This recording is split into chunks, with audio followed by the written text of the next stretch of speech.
Welcome to the Rise to the Challenge podcast. Join me today. She's a business professional CEO, co-host of the Something on My Mind podcast, Personal Finance. It's Cindy Cermak. How are you doing today, Cindy? Good. How are you? Thank you so much for having me, Alex. I'm doing good. I'm so excited to have you on the show to talk about your rise to the challenge. What we like to do with all of our guests is go right to the beginning. Talk about where you're from and what were you involved in growing up? Well, I grew up in the suburbs of Chicago, so have a great history. My family goes way, way, way back. I actually have my great grandfather was an inventor, came to America from Hungary. My background, I'm Hungarian and Czechoslovakian, so strong like bull, my grandmother used to say. But he was an inventor. And so the history of my family is in manufacturing in the Chicagoland area. So manufacturing and plastics are very near and dear to my heart. But grew up in a middle-class family in the suburbs. We grew up on a lake, had a really easy childhood. Brother, two parents, stayed together. And then had some hiccups along the way when it hit my teenage years. So my parents separated at that point. And, so I would say therein lies the challenge, just sort of dealing with first, let's say kind of first world trauma is your parents divorcing when you're in the pretty formative years in your life. But I don't look back. I would say with anything but gratitude for the challenges, and they're back together. They were separated for a long time. It threw us out for a loop at that point, but ended up getting back together. Ended up leaving home and following my high school sweetheart to Michigan at the ripe age of just about 19 and a half. No car, no job, and quickly learned that life is tough.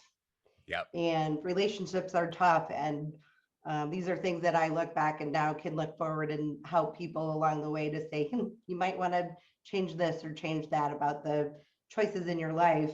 I don't judge anybody. I've been on all sides of life, truly. So basically followed him. He was very abusive, ended up, in a bad way. That relationship fell right into another relationship in a worse way. Spent 16 years in a very abusive, domestically abusive relationship with someone that was very mentally ill, very bipolar. Ended up raising two kids with him. And my kids do not talk to him to this day. At the age of 18, they both made the choice to leave that behind. So we, a lot of challenge, a lot of trauma along the way. Ended up, this is the very short, abridged version of where I am today, but ended up meeting David, who is my husband and co-host in life in all aspects. And when I met him, I was a broken, I had just healed from being a very broken, beaten, broke, and bankrupt dog. And, today I rose to the challenge of life. I am a COO of a, wealth management firm. I broke the glass ceiling as a female through challenges, through adversities.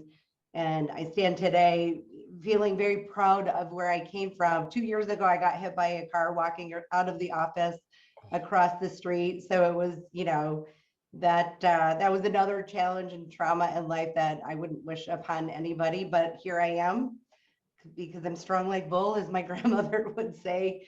And so, the gratitude that I have for where I am at right here in this seat right now with you is never ending and strong and never taken for granted.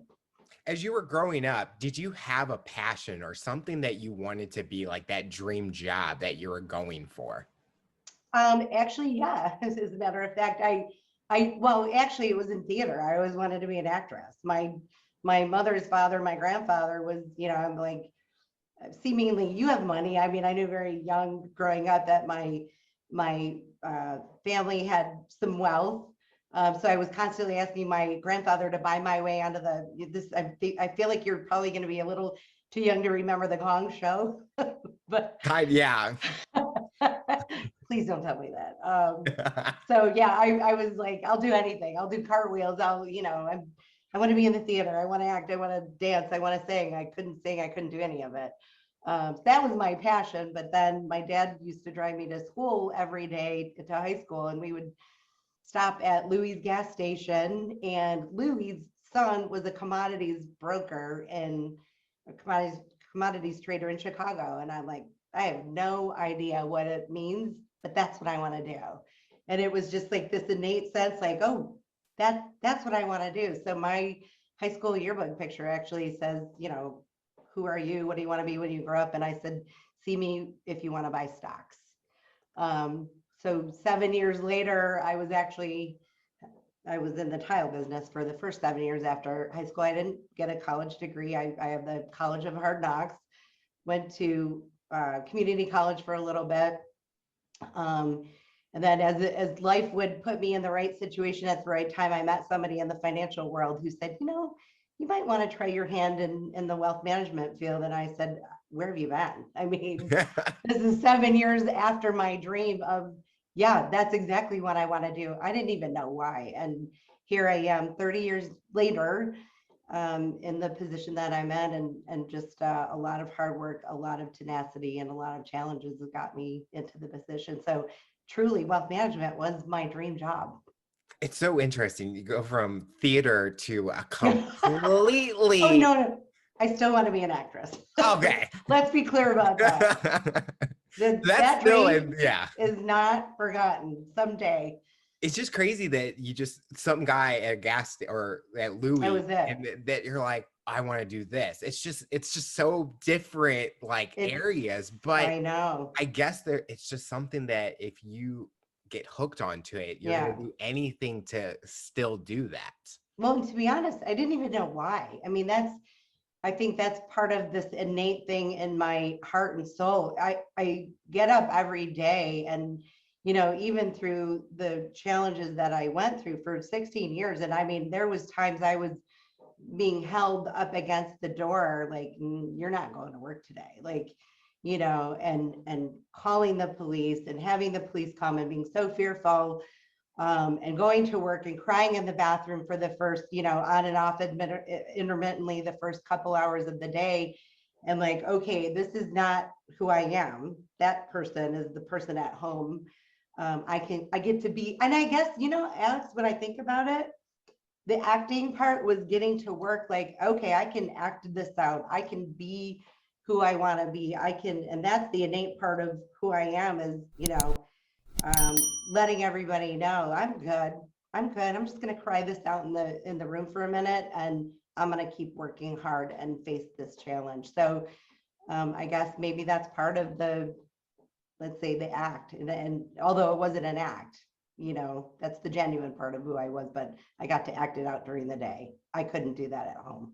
Well, it's almost like when people watch a movie or a TV show that the character they can relate to, it's almost like they're in that kind of that trance, and they're kind of relating to what that person, even though they're actually going through it real life in situations.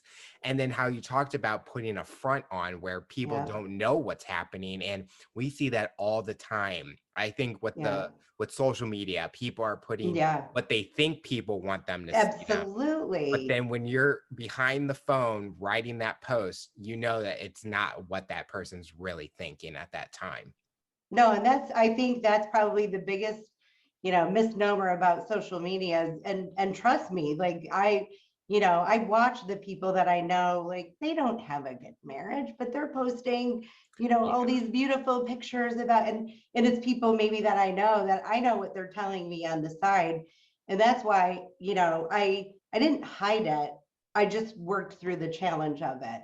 The people that knew me, and like I said, I've always been a kind of an open book, because I wanted people to understand, like, if I'm off today, it's because I was spit on before I got to work. Okay. But I'm going to work through it, and manage your expectation of what I should be here on the job, and not let this I can't let that person take my weakness and let me stop what I'm doing today to get to rise to the challenge of my next step. So it's an interesting dichotomy. Yes, acting and finance. With that first relationship you talked about with the person you came out of high school with, did you feel that you could get into serious danger that you never knew if this was going to be the last day? Not with that person, but definitely with the person I spent 16 years with. And so that person, that first person who, interestingly came back years and years later, he found the church, he found a beautiful woman to marry, went on to marry and have 3 beautiful daughters, and came back to me and said, I can't tell you how sorry I am for what I did to you. And I said, oh, that was nothing, and he said, that makes me even more sad because I pushed you into something even worse than what I did to you. And, that was the first go around. And it's interesting getting into that first relationship. I had my aunt, as she stands today, sat me down and said, if you go and follow this person to Michigan, you go with your eyes open. This is not a good situation for you. And, you're young and you're stubborn and you want to go out and be free. So I didn't listen to what I should, all that internal stuff is real. Like, I mean, any woman that's in a situation that knows that there's some issue there, you just don't know how to get out of it. And that's what I try to teach people, how to get out of it. The second relationship, which is who's the father of my children, yes, many times. There was times he called and threatened my parents and said, tell her to back off. I'm about to take her out. And my parents lived out of state. And my dad was like packing his bags to run down the stairs. And my mom said, okay, you go kill him. You're going to be in jail. He's dead. There's nothing. And now you're gone. You can't take that kind of action. I slept in a separate room for a while. I have a very lengthy and sordid story, but he had inherited a bunch of money along the way in our marriage, and it was his money, not mine.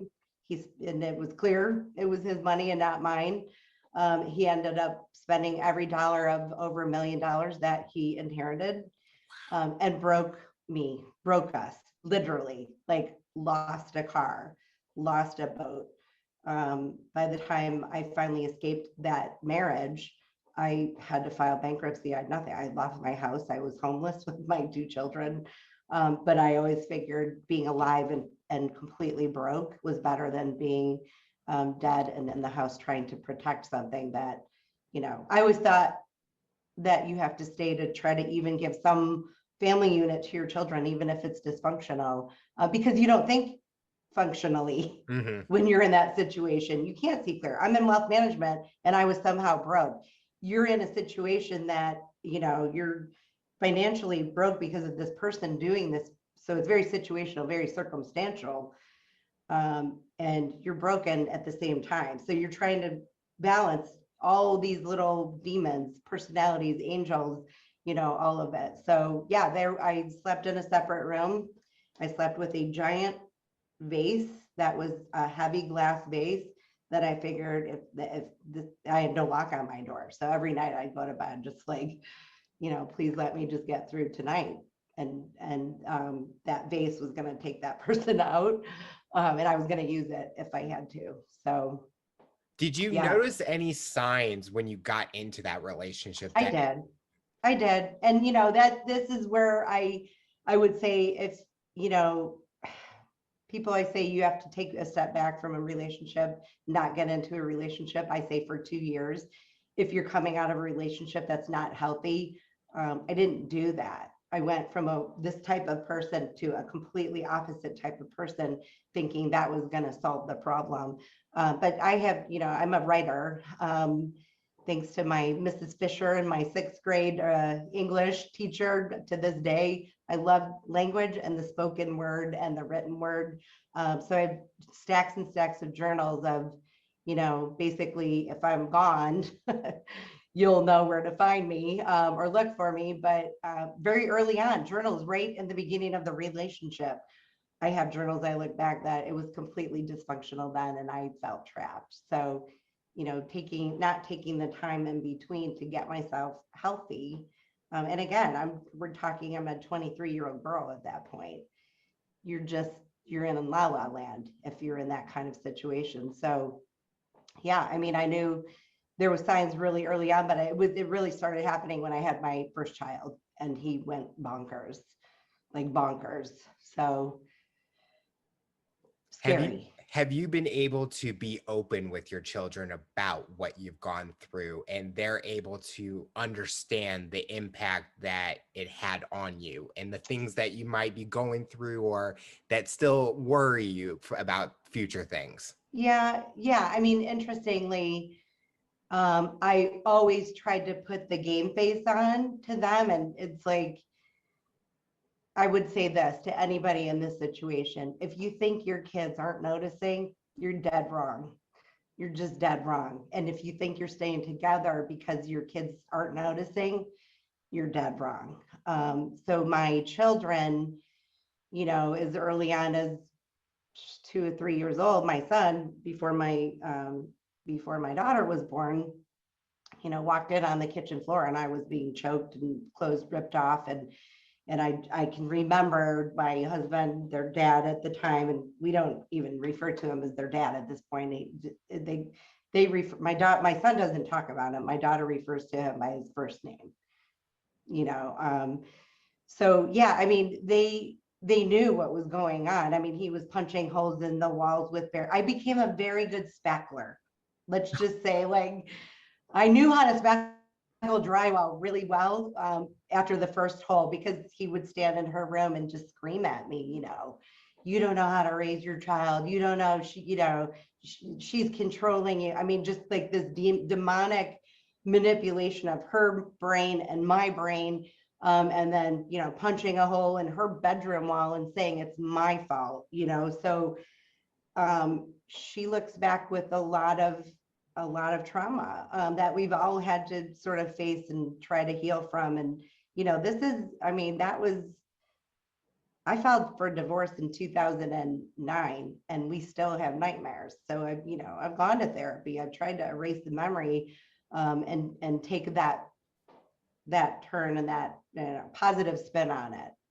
Like I can say I wouldn't change anything, only to say that I wish I had gotten out sooner. Mhm. But now I can tell people like mental illness is real. If there's help out there, and you don't have to stay in those situations no matter what, no matter what. So, my kids suffered a lot. And so, yeah, I didn't have to sit down and say like, your father's a nutbag. Like, they knew full well their father had some challenges in life, and I loved him. I loved him. I had 2 children with him. I had a weird dysfunctional love for somebody that was hurting me badly. So yeah, we all got some help. My son did not. My daughter, we went through some therapy. But it's interesting because they grow up. It was my daughter at 8 years old and laying in the bed. I had to go on a business trip the next day and she huddled in the bed with me and she said, Mommy, please divorce him. I'm like, you know what divorce is? You know what this means? You know what she said, please, please, can we go? And so that guilt I'm going to take with me to my grave. Mhm. But we've talked it out. We've rose to the challenge of life. She uses it to, relate to others in that situation. And there are others she's gone to college with. She starts talking and they're like, oh yeah, my dad's like that. My dad's in jail. My dad, so I didn't have to have that conversation. They saw it. You talked about it earlier about when you went through the divorce and you filed for bankruptcy. Did you feel that that bankruptcy was kind of like it was leading to a fresh start in a way? Because yes, that was a burden on you, but you knew that that was going to be in your past, and now you can start a fresh new life with your kids and get yourself back on your feet in a way. Yeah, I mean, I would say the bankruptcy at first, like, I'm like, no, no, no, no, that's 10 years. I can't do that. I'm in finance. How is that going to look that somebody in finance, can't manage their own life. But, the fact is he had a boatload after he lost all the money, a boatload of debt. And my name was attached to that debt. He was taking out credit cards, refinancing our house. I mean, we were so underwater in the 2008 crisis hit. I had a house loan that was 85% loan to value and the market dropped and I was stuck with, oh, and by the way, I got stuck paying alimony because he never wanted to work for the man. And by, 8 hours of him pressuring me with his attorney, he wanted the house, the kids, and a lot of money a month. I'm like, I'm barely surviving on the salary I'm surviving, trying to take care of the family solely. And so, the bankruptcy was not really my choice. It was my attorney's, but the best thing I could have done. And that's another thing I would say to any female in that situation or male in that situation. It's a 10-year look back, sure, but you know what? You can get a car. I got a car. I paid 16% interest, but I got a car. You can dig out of it. And now I teach it. Now I can relate to anybody in a situation. I challenge you, to say, I can find you money. I can figure out money for you. Because in the fog of things, I wasn't managing my own life the best way I should. And that was buying my kids love with food and toys and things they didn't need. They just needed me to be there for them and sit at the dinner table and buy a $3 box of spaghetti and sauce and have a conversation. So, I'd like to look back and say I didn't do all bad because I don't think I did. I have great kids. They're super successful. But there was some hard times along the way. So, back to the bankruptcy. I mean, yeah, I would say looking back, it was the catalyst to freedom. And, like I said, we were homeless. I had to move my 2 kids across the street with my best friend who said, I'll take you in. You can live here as long as you need to. And I had to look at the house. I just had to, the signs on the door was a rough time. But, the post office actually sends you out coupons when you move for a lot of free stuff. So we did end up renting a house in the neighborhood and got a boatload of coupons. I'm like, free pizza night. And I my daughter, if I pulled her down right now, she was 8 years old, well, probably 9 at the time. She'd remember it because it was like, we have free pizza. So, those are the special moments. You make lemonade out of lemons. When you're going into the next relationship, I guess with your now husband, are there warning signs that you're now looking at? Like, I don't want to have to go through this for a 3rd time. Yeah. But I want to be able to find someone that's going to treat me right and my kids right. Yeah. I mean, I think, that 2+ year take a break and don't engage in a relationship until you're ready. It's a real thing. And I think, there was, and I was lonely. I mean, I hadn't had a mental, physical, intimate, respectful relationship from someone for 16 years. I mean, and it started early on and it just got worse and worse. So the loneliness was like, oh, well, I haven't really been with anybody in 16 years for, kind of on and off. The good days and the bad days of bipolar disorder is when you have a good upcycle with that person, you're like, oh, this is great. I can breathe. I'm good. We're good. Everything's good. I love you. Oh my gosh. Look at our family. We're exuberant. And then you wake up the next day or 3 days later on that downshift and you're like, oh, I'm going to get kicked in the back of the head. So, by the point that I was divorcing, I was a lonely person. I needed someone to just hold my hand. I didn't even care about anything beyond that intimacy. Look at me. You want to go grocery shopping? Let's go grocery shopping. That didn't exist in my life. I did everything. I mean, everything alone. Like the days that he was on an upcycle and went to, Kroger with me, I'm like, I have the best relationship in the world. I'm going to Kroger with my husband, 1 day out of 10 years, 1 day out of 10 years, So no, I was never I'm like, I don't care how lonely I am. I'll just, enjoy the company of people now and again, but I am never getting married again. Like I remember the day I finally got talked into the dog, Mr. Pudge, the kids and I'm like, we're good. I threw my hands up to the Yah gods and said, we don't need a man. We're healthy. We're good. We're back on track financially. I feel independent and strong. I've cleared this. I can help people. I can relate to what I'm doing. I can rise to the challenge in every which way. I do not need a man. I am woman, hear me roar. And 2 weeks later, I was out to dinner with a mutual friend having dinner. And there was David. And by the next morning, I'm like, oh, crap. I really, shoot, that is not good. I really like that guy. And as geeky as we are about finance, and I'm, mind you, Alex, at this point, I have negative $1,200 in my bank account. I'm scraping 2 nickels to get a new shirt to wear out that night. Which I hated. I'm like, you get 1 hour of my time, girl, my best friend, 1 hour. I look stupid. I'm in a flowery shirt. I don't want to be here. I don't want to even meet people.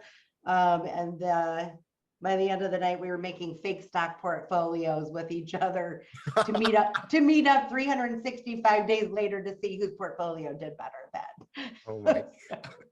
Right. So I say at this juncture, I didn't need a man. I needed the right man. And I realize there are right men out there that grocery shop with their wife and do a budget and care about money and care about their job and care about their family and their family's well-being. And that's 10 years later, I'm happy to celebrate my life with my husband.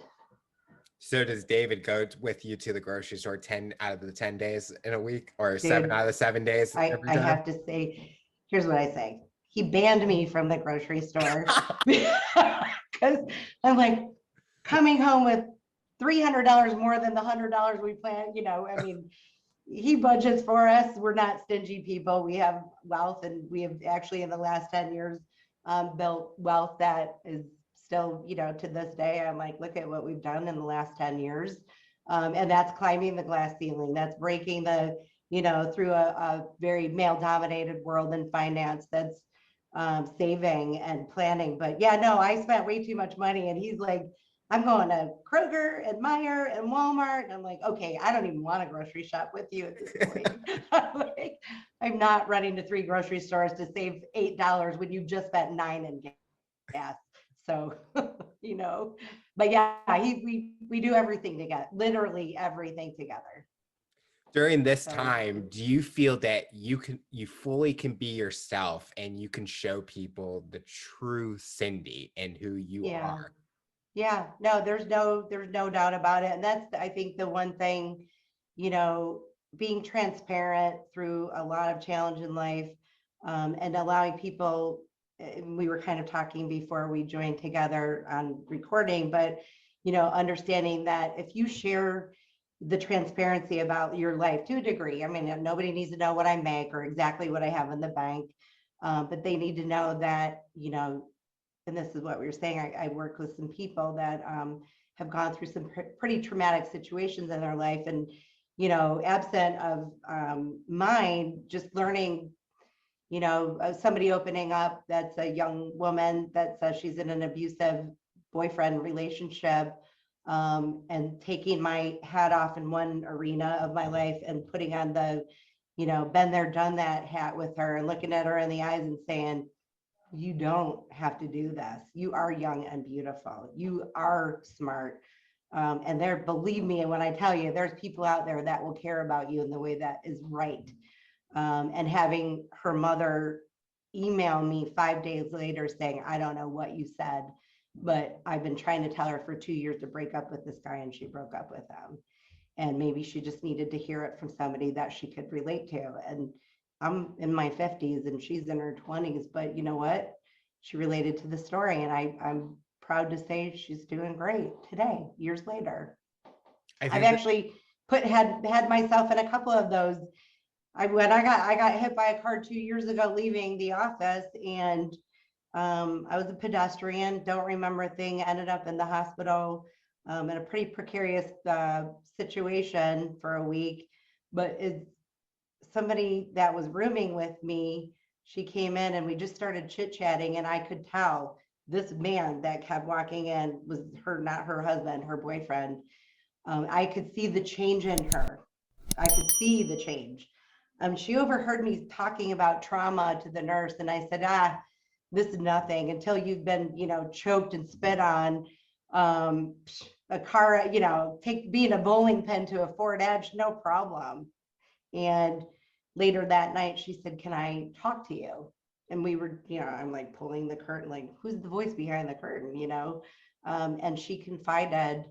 And about 3 weeks later, she ended up leaving that guy. And I'm like, look, I knew the minute that guy walked in, he was not your guy. And so I have a few success stories having been through the challenge and rising to the challenge. And God, I couldn't be more happy being able to help anybody that will listen. I think a lot of people can relate to that, where if they're talking to someone that hasn't been through that situation, or they don't have the knowledge to help that person, it feels like they have a hard time opening up and trying to talk to them. And I always view it as, I'm a type 1 diabetic, and when I'm talking to doctors and stuff, the things I'm going through, it's like they don't understand because they're not living with it. Right. But when I have conversations with diabetics, and I've had them on the show, we have such a great conversation because we both know what each other are going through. Exactly. And you open up more and you kind of look at the situation. You're like, okay, I can do this. I can make a change. And I see it in your situation where you're helping these individuals because maybe they needed someone who had that voice, and you were that voice for them. And it kind of changed their mentality in a way where they're like,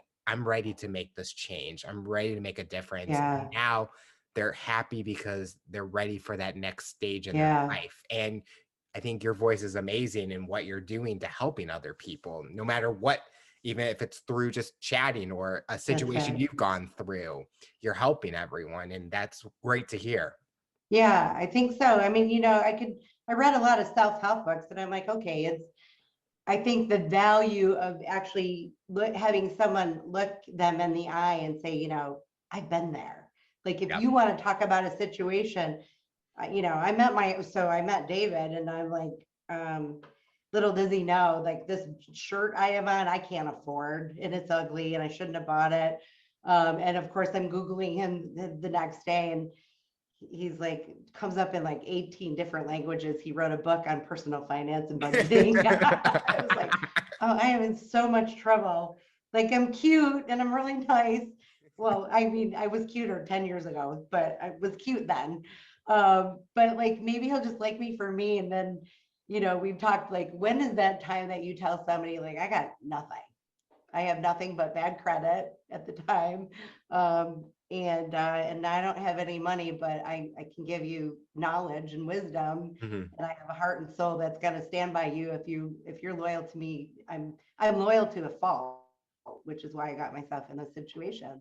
But that was pretty funny, presenting like that information to him and not having him run for the hills.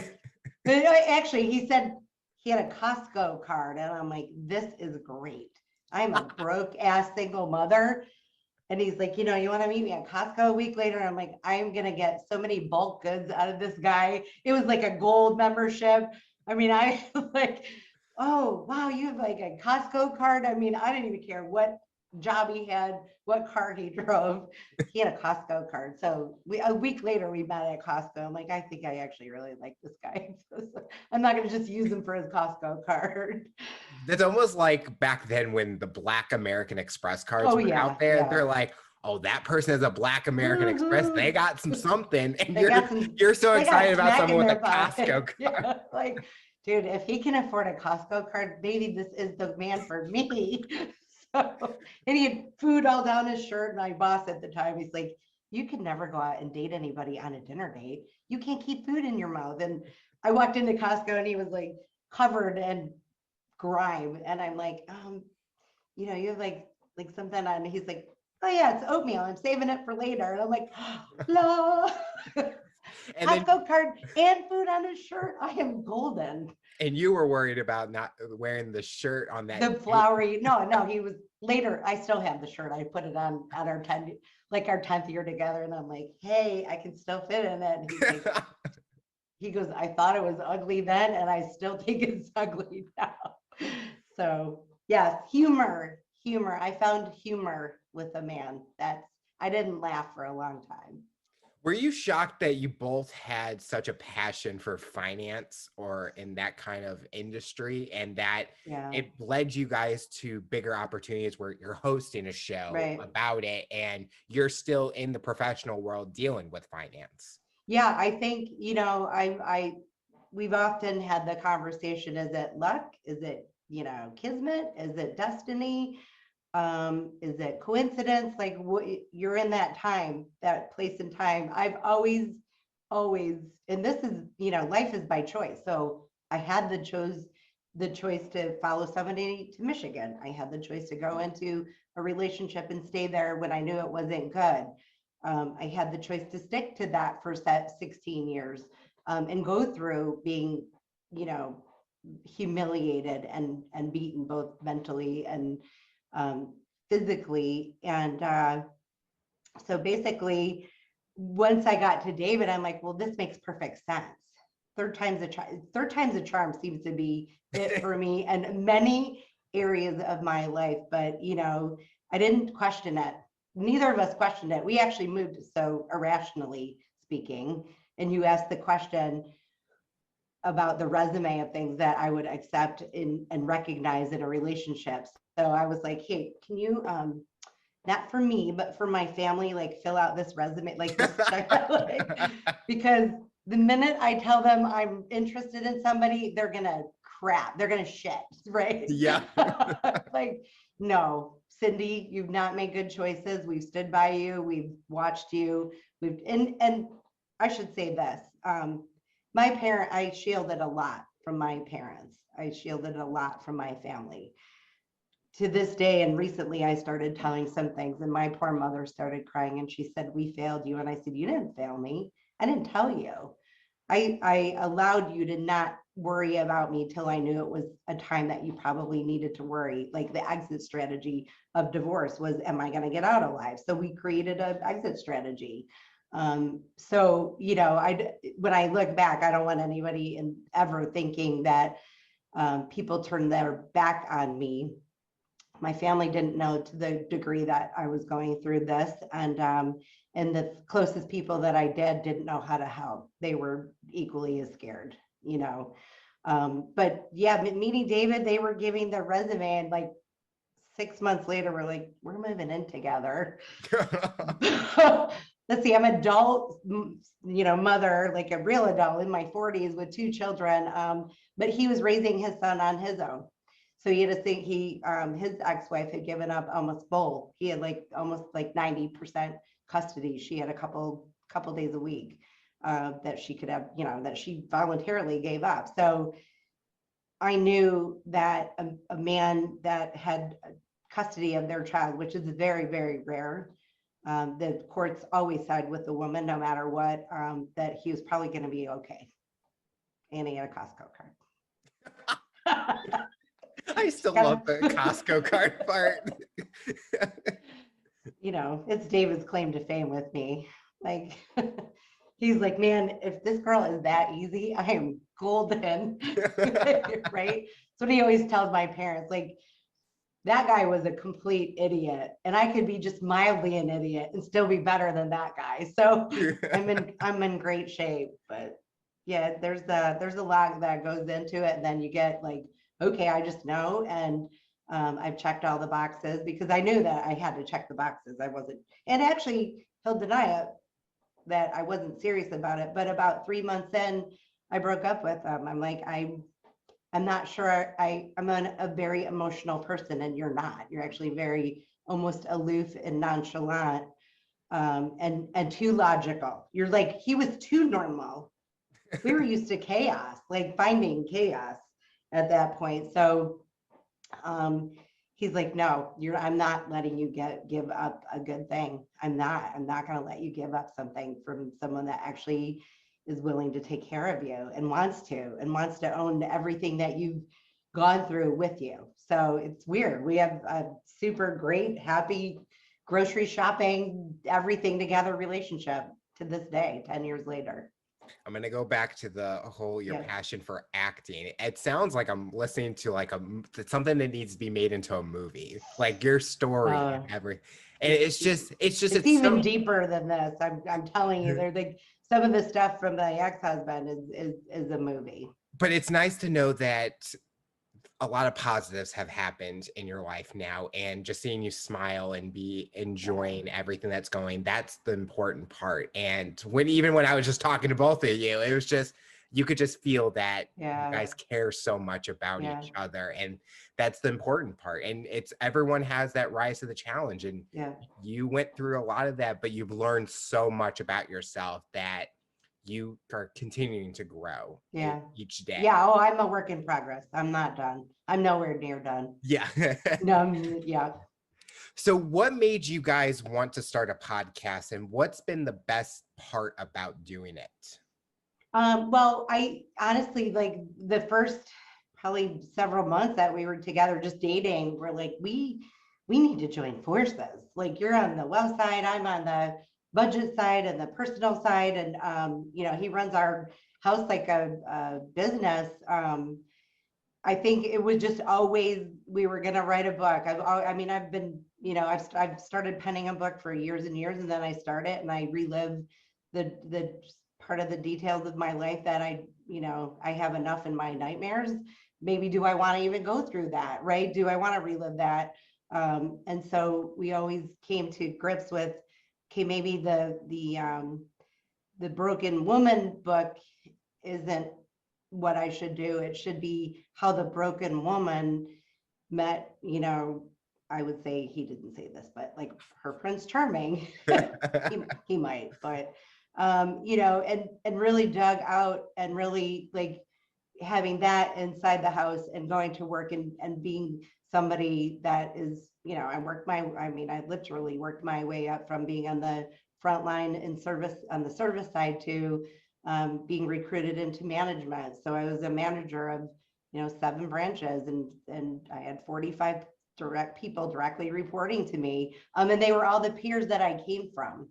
The peer group lifted me up because they said, she's a leader. We love that she's now in charge of our team, because she's been there and she knows the hard work it takes, and she knows what it takes to be on the front line. So just lifting up through that. So David and I always, like, we never ever questioned what, it was a matter of when, not if. What would we do together? Do we go out on the road? That's what we're ultimately, our goal when the pandemic hit was like, all right, let's get ourselves in gear to hit the open road. And put a big brain on the side of a conversion van, and just go speak to individuals, high schools, offices. You would not believe how many people don't save and budget and don't have even the knowledge to do that. And that's like our kids, they do it now, but we had to sit down, like every kid in our house, like your rite of passage and your gift. We have a gift for you when you graduate college. They're like, what? Sit down. Here's a spreadsheet. This is called a budget.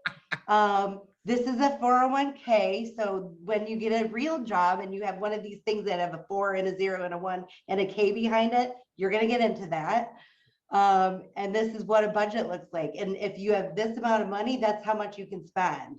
When you have this amount, you have cut out all these other things, that's how much you can spend. So we always knew that we wanted to help in that regard. And just like the message is one-on-one. If I can help one person at a time not be in an abusive situation, understand that no money, no wealth or money or lack thereof is worth being in a situation like that. I actually educate on 401k, and when people are like, I can't save another dollar, here's what I tell them. Yes, you can. And I can tell you how. Go look at your last 4 months of bank statements. And I always say, like, part of my speech is like, look, I like my wine and my whiskey. There's never not going to be a budget in that grocery bill for that. But I always pay myself first. I have saved an exponential amount of money. I have grown my wealth and my job status by just hard work and perseverance. And if you think you can't get there, you're wrong.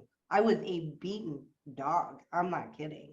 But you can get there. And so that was the message, then the pandemic hit. First, well, then I got hit by a car, and that was a year of surgeries and being kind of out to lunch a little bit. And then the pandemic hit. So we're like, okay, well, everybody's starting a podcast. Let's get in on the game. So, I mean, to be honest, we're like, why? Well, we can do this. And we sucked at first, but those are some funny outtakes. Let me tell you. I can't bleep, bleep, bleep. David's like, no, you're gonna bleep, bleep. I bought all this bleeping equipment, and I'm like, okay, fine. So You just have a full episode that's just bloopers, and that's literally, the top we did episode people are watching. Yeah, and we honestly were like played it back for my parents who are loyal listeners, and they're like, we don't think this is funny.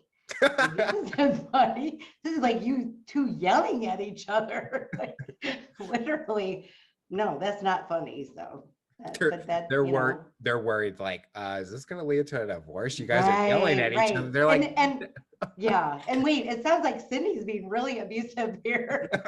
Because I'm like, David, you sound terrible. And I mean, we just laughed because I felt like I sounded like Fran Drescher in the very beginning. Like, I sound like the nanny. This is not good. What a classic show that is. Oh, right. Oh my God. Right. See, I grew up, that was on TV, I think. Okay.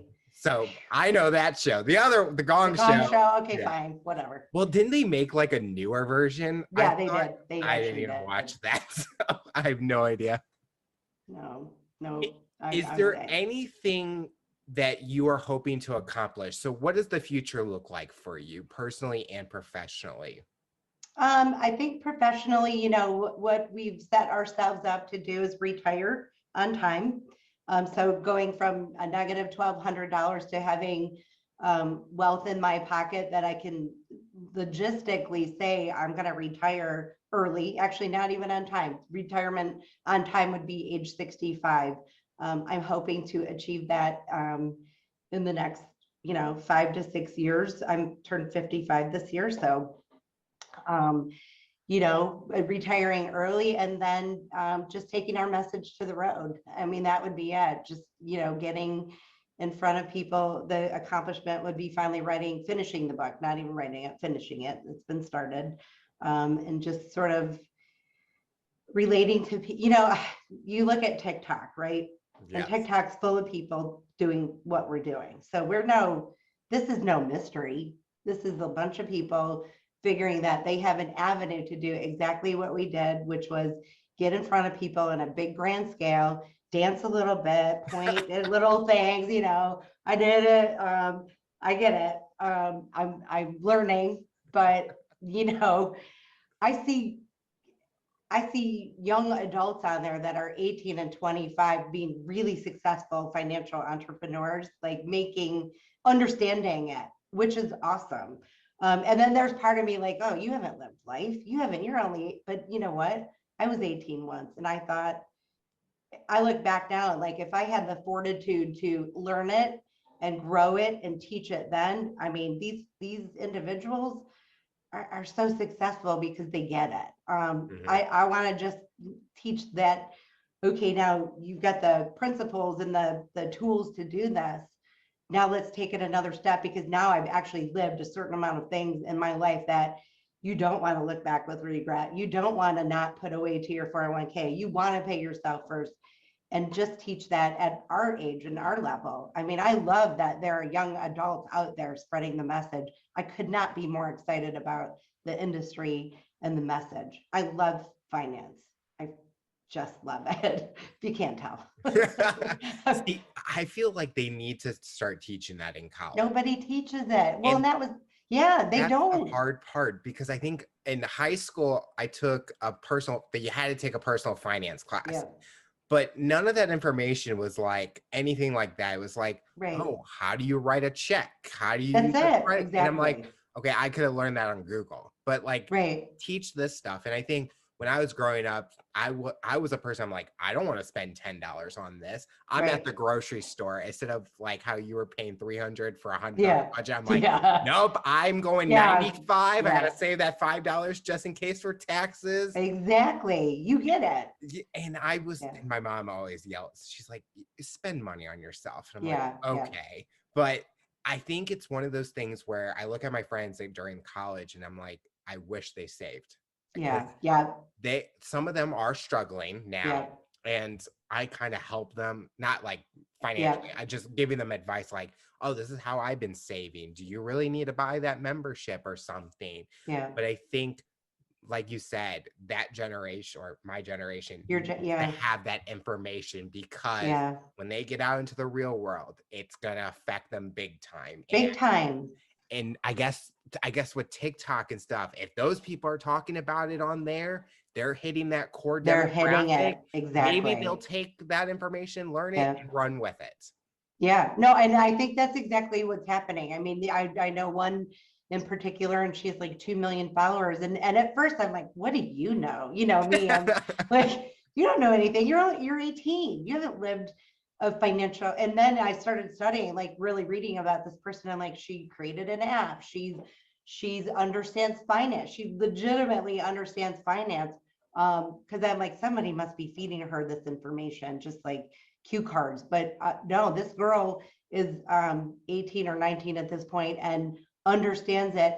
And we actually interviewed two gentlemen that started the app Rapunzel, and Brian Curcio and Miles Gage, two of the youngest, brightest people. They're our oldest son's age. They're in their like, mid to late 20s now, but they started an app because they were in school and they had this challenge. And they're actually one, Brian came up from I think a, rather well-to-do family, and Miles came from not so well-to-do, but had a mother who got him interested in finance, and he won a scholarship into this private school, and they became friends instantly, and realized that this is a place that they need to start getting the bigger message out. So they started a finance app, which is an investment app. So if you're listening to this, go check out Rapunzel. It's actually a mock portfolio, but they give away scholarships. So, we interviewed them, and I got off the phone. I'm like, I'm so intimidated by these two. And I've just spent 30 years in the business. I felt like, oh my gosh, they're so well-spoken. They're so articulate about finance. Good for them, And so we just want to be part of the promotion of health and well-being, because so many people don't save. They're working well into their 70s. They, I mean, the pandemic, I think, was proof that people don't have an emergency fund. They don't have 3 to 6 months in their pocket if some crazy unforeseen thing like COVID-19 hits. And all of a sudden the world's on lockdown and out of work. And, that was evidenced by the fact that people were losing their homes. People were being sent out onto the streets. And luckily the government stepped in to say, hey, you can't, there's no way you're going to get rid of these people out of their homes. They can't help it. But what they can help and hopefully learn from, that you have to save to account for anything unforeseen. We never not have money. I mean, we make a great living, so we're one of the lucky ones, but you know what? I work really hard for my living, really hard. And I work hard to save it, because in 5 hopeful years from now, I'm going to be in a red convertible with palm trees in my rear view mirror and on a beach somewhere. And I earned it and I saved for it. So that's the message I give, when I stand in front of people and they cross their arms and say, I can't save another dollar. I always tell this story, and I'm sorry I'm babbling, but I'm like, You're good. You're good. I know. Well, I gave this education yesterday, and people are like, how did it go? And I said, well, if you like the, eyelids of people, it was great.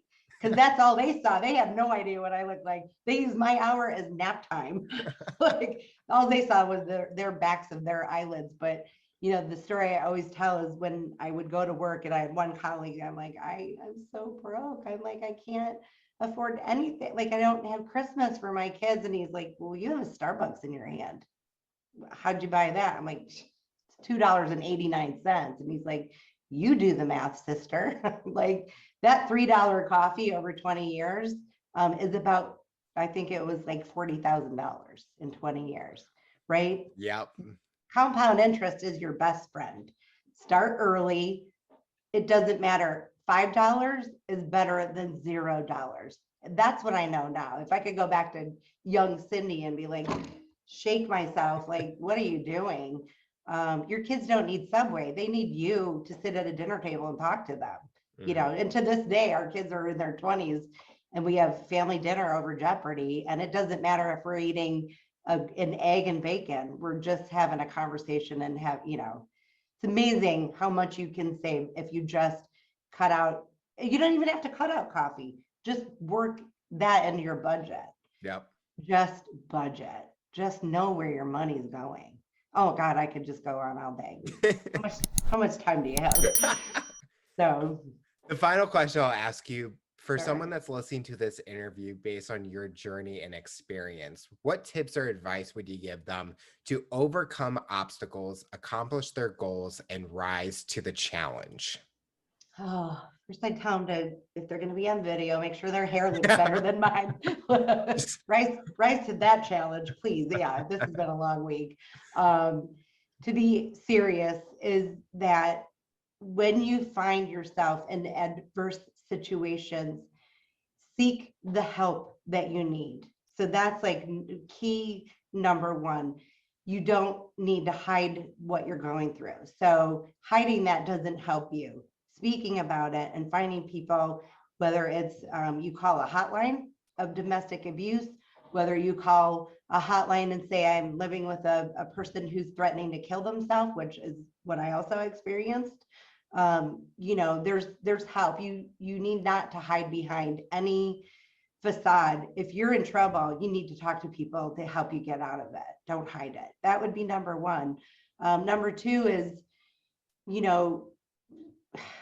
this is really hard because I didn't find it for a long time, but eventually I dug deep enough to find true inner value in the challenges I went through, the help I can give to the people that have gone through the same situation or in the same situation, and truly just understand, like, my daughter started a new job and she started a pretty big job right out of college, pretty impressive, really. And she said, I don't belong there.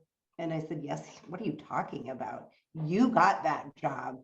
You went and you rose above all the other applicants there, and you sold yourself, because it's not selling yourself. You talked about what you did to get yourself there, and you got a very unique position in a professional sports organization that not everybody gets.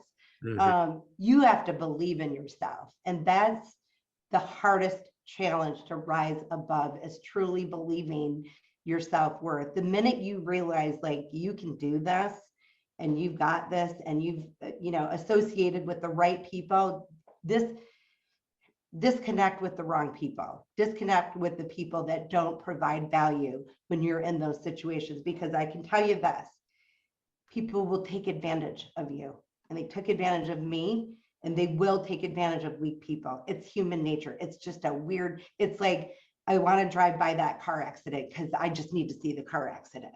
People like when, if you're miserable and they're miserable, they want you to stay miserable with them.